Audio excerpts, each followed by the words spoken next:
Pada video kali ini, saya akan menjelaskan tentang asam dan basa. Asam dan basa merupakan konsep fundamental dalam kimia yang berperan sangat luas, khususnya dalam bidang farmasi.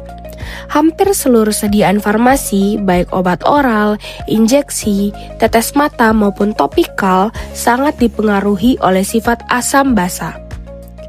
Nilai pH suatu obat menentukan stabilitas, kelarutan, absorpsi, dan efektivitas terapeutik. Oleh karena itu, pemahaman konsep asam basa tidak hanya penting secara teoritis, tetapi juga sangat aplikatif dalam pengembangan dan penggunaan obat. Selanjutnya, kita masuk pada teori asam basa. Teori yang pertama yaitu teori Arrhenius.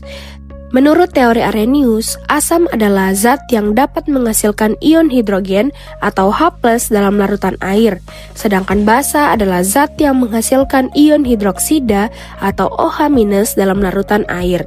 Sebagai contoh, asam klorida atau HCl di dalam air akan terdisosiasi menjadi ion H+ dan ion Cl-, sedangkan natrium hidroksida atau NaOH akan terdisosiasi menjadi ion Na+ dan ion OH-. Teori Arrhenius ini sederhana dan mudah dipahami, tetapi memiliki keterbatasan karena hanya berlaku pada larutan yang menggunakan air sebagai pelarut. Aplikasinya dalam farmasi, teori Arrhenius digunakan untuk memahami sifat larutan berair, seperti pada sediaan sirup dan larutan infus.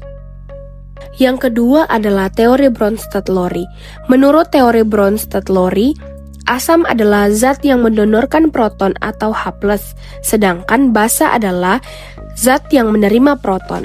Sebagai contoh, pada reaksi antara amonia dan air, amonia bertindak sebagai basa karena menerima proton, sedangkan air bertindak sebagai asam karena mendonorkan proton. Reaksi ini juga memperkenalkan konsep pasangan asam-basa konjugasi.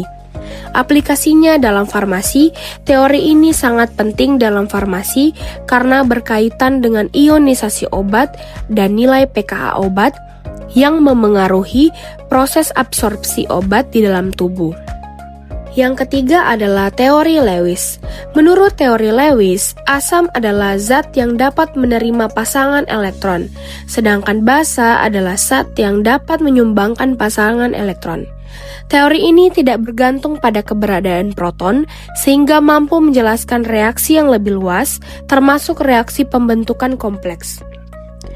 Aplikasinya dalam farmasi, teori Lewis berperan dalam interaksi obat dengan reseptor dan pembentukan kompleks logam obat.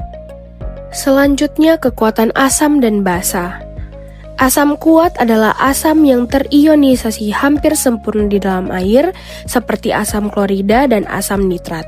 Sebaliknya, asam lemah hanya terionisasi sebagian seperti asam asetat. Begitu pula dengan basa. Basa kuat terionisasi sempurna, sedangkan basa lemah hanya terionisasi sebagian. Aplikasinya dalam farmasi, kekuatan asam dan basa memengaruhi stabilitas obat, kelarutan obat, serta potensi iritasi suatu sediaan. Selanjutnya, faktor yang mempengaruhi kekuatan asam dan basa.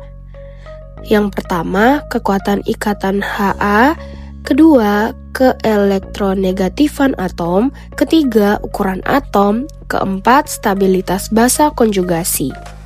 Aplikasinya dalam farmasi digunakan dalam desain struktur obat, terutama untuk mengatur pKa agar obat mudah diserap tubuh.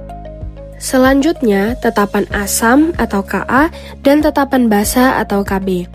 Rumus Ka untuk asam lemah, Ha, tetapan asam atau Ka dirumuskan sebagai Ka sama dengan konsentrasi H+ dikalikan konsentrasi A- dibagi dengan konsentrasi Ha. Yang kedua yaitu rumus Kb.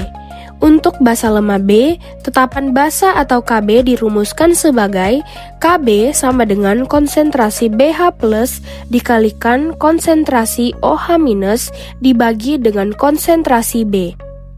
Yang ketiga, hubungan Ka dan Kb. Nilai Ka dan Kb saling berhubungan, yaitu melalui tetapan ionisasi air.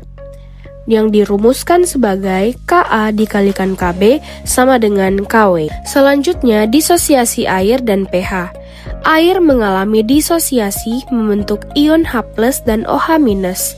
Tetapan ionisasi air disebut Kw dengan nilai 1 kali 10 pangkat minus 14. Rumus pH didefinisikan sebagai minus logaritma dari konsentrasi ion H+.